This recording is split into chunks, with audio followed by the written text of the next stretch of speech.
chicken ham, you already know what's going on. Welcome to Sports Talk with Turner. I'm your host and creator, Alex Turner, and I'm here to bring you the latest sports news, reports, and more.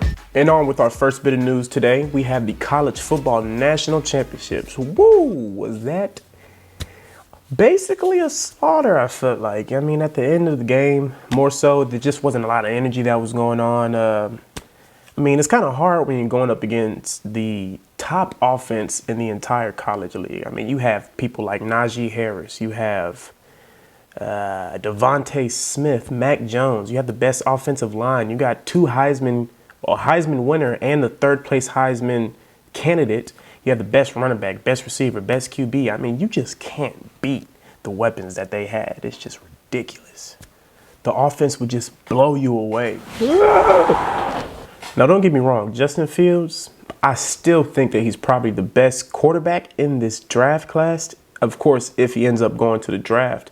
But you got to think about the pieces around him. He started having a lot of pieces fall off when it came closer to the national championship game. He also got, I don't know if it was broken ribs or just bruised ribs, but he was toe up from the flow up in that college football playoff game against Clemson.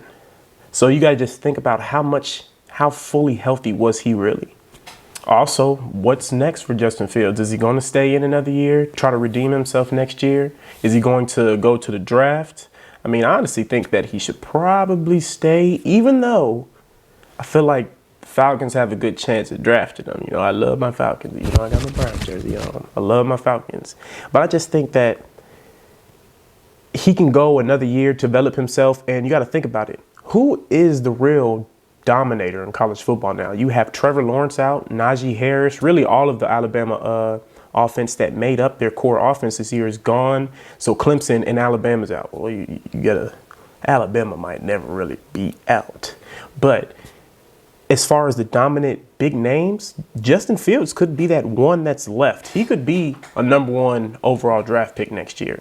While he's the second best quarterback in this upcoming draft, a lot of draft boards actually have him probably as the third or maybe even fourth QB taken, which in my opinion doesn't make sense. Think about it. He goes back, dominates, even if he doesn't even necessarily win the championship, the college football championship next year, just the fact that he could dominate and just take over all of college football, he would be that big name.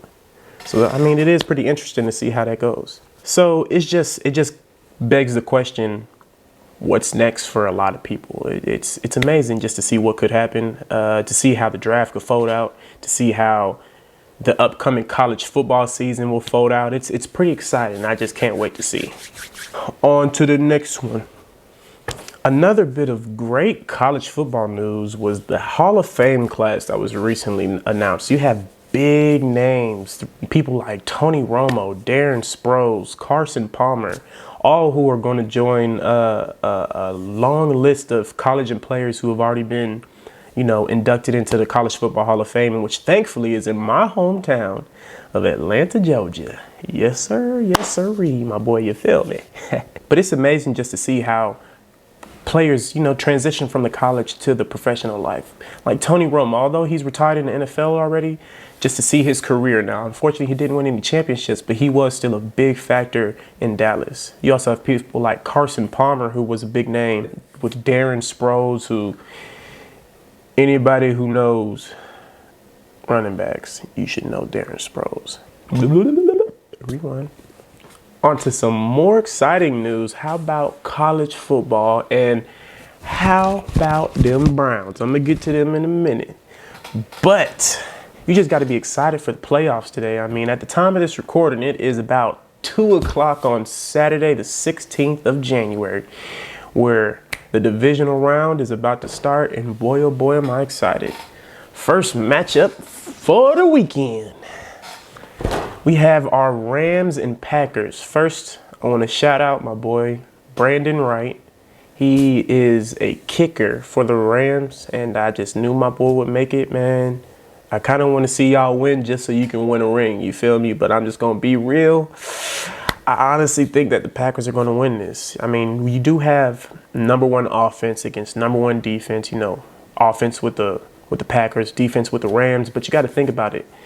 The Packers defense is still a top 10 defense. They're still very good. Now, of course, number 1 and number 10, but you also have the number 1 offense that goes along with it. They score the most. They get almost the most yardage. So it's just like, when you think about that, how does that usually work? Generally, the defense prevails, but that's not always the case. When you have a team like Green Bay, you got to think about it like this. They had the least giveaways this entire season. The least. They had 11. So when you think about that, that's not only a great offense, that's the offense who doesn't turn the ball over. So that means that the defense, you have to force plays. And if you can't get to the quarterback like Aaron Donald is great at doing, but oftentimes does not, I'm sorry, not often, in rare occasions does not, it will kind of change the dynamic of the game. Because if you can't pressure the QB, then how can you get them unrattled? How can you kind of make them get off their game plan? And that's where the big challenge will start to come into play. While I do think that the Rams defense is extremely good and can pull off an upset, I do think it's unlikely just because of how Aaron Rodgers is just balling out this season. He's a man on a mission. I mean, let's be real. He's getting a little old. I mean, not old, but he's kind of getting there. So the opportunities are starting to become limited. He has to take his chances wherever he can get them. I mean, it just comes down to that when you really think about it. The next matchup for today, which, I mean, by the time this recording might come out, it might not be today. But you all will see the results. I'm just here to let you know. But the next matchup would be probably the Ravens and the Bills. I like this one. This is an interesting one. It could go either way. I mean, everyone kind of knows how Lamar Jackson's kind of not showed up in the playoffs many times. So it does beg the question, will it happen again in this big game? Especially since the Bills have been balling. Okay? They've been big balling. Second in offense in both points per game and yardage. I mean, Green Bay's number 1, then it's the Bills. That tells you something if you've been paying attention this season, my friends. But this is also such a great matchup because it's basically a team who's second in offense in the Bills and a team who's essentially second in defense in the Ravens. So it's kind of like you really don't get these good of matchups in the same week in the playoffs that often. Let's just be real out here. You feel what I'm saying? When you have second offense, second defense, that's essentially the same thing as first offense, first defense. It's going to be a clash of the best. It's going to be those small assignments, those small things. It's the fine details that's really going to win games like this, which is why I think it's so close.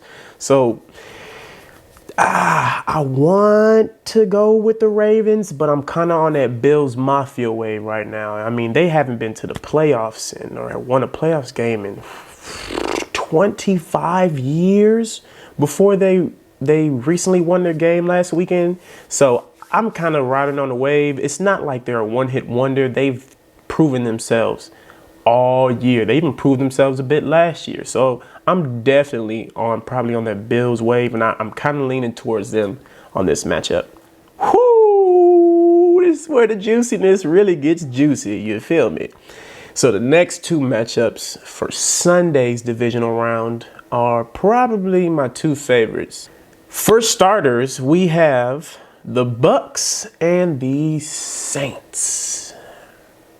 Now, me being a Falcons fan, you know, most Falcons fans generally want to see the Saints lose. But me, on the other hand, I happen to be a bit of a Saints fan. I love Drew Brees, man. He is a great player. And I am not the biggest fan of Brady, you know, being a Falcons fan and all. A lot of these divisional rounds are going to be close games. Some might argue that the next matchup that I'll be speaking of might not be, but we'll get back to that one shortly. A lot of these matchups are going to be close games because they're teams that have fought and proven themselves all year, both offensively and defensively in most cases. So it just kind of begs the question, who is going to play the best this day? Who's going to play the better game? Who's going to do their assignment and do what they need to do? The Saints have definitely gotten the better of the matchups the past 2 games. 38-3 in the most recent game, Saints favor. And then I think it was 34-23 in the first game. Brady is terrible this season against the Saints. He has 2 touchdowns and 5 interceptions in the 2 games that he's played. And one of those games in which the Bucs lost 38-3 was the worst game of Brady's career. Deservedly so. He played terrible. Knowing Tom Brady, he's just not going to go out without a fight. 2 games this season, and then this is the 3rd. I'm actually kind of scared for the Saints. But I think this will be a game that will be determined by who has the ball last. I think this will be a game of time management because they both have good offenses, good defenses. You have 2 future Hall of Fame quarterbacks, both number 1 and number 2 in passing yardage and in touchdowns thrown. So it's like, ooh.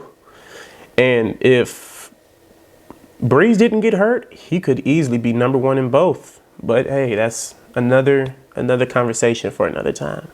This is going to be a game. I'm excited, but I give my pick to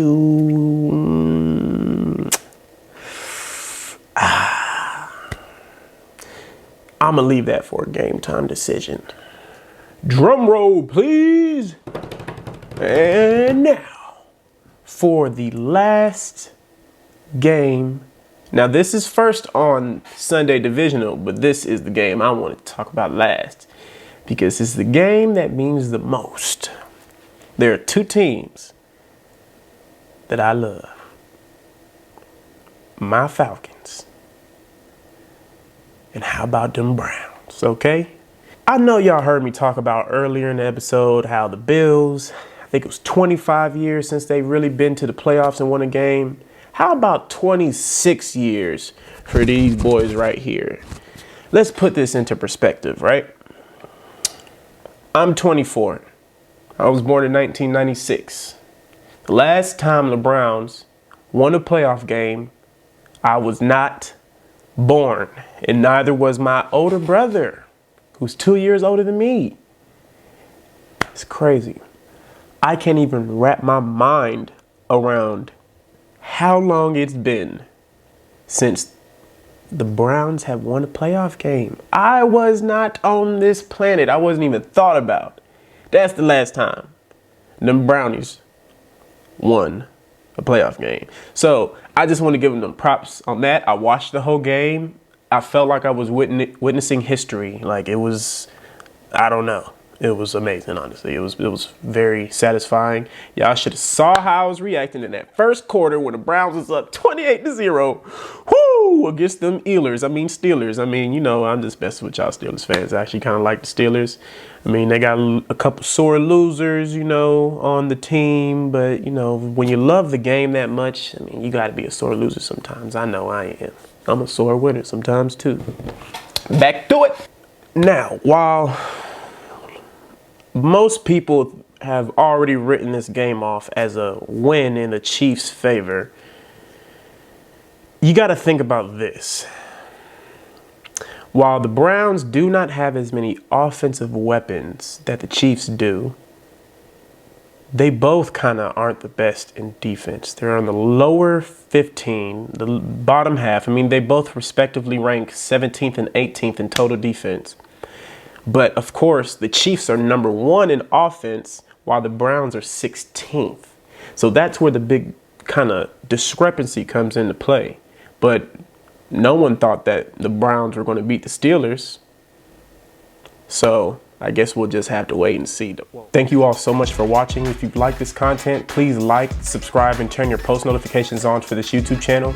And don't forget to follow me on Clubhouse at Sport Talk Turner, Instagram at alex.n.turner and Sports Talk with Turner, and on Twitter at stwithturner. Thank you so much, and I hope to see y'all soon. Almost got it. Host, and creator. All right, now you feel me?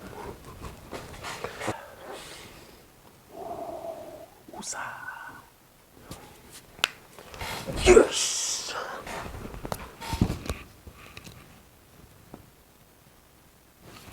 I know you all have seen that I cannot get my words out. My hands are looking ashy, my boy. Jesus. Alrighty then.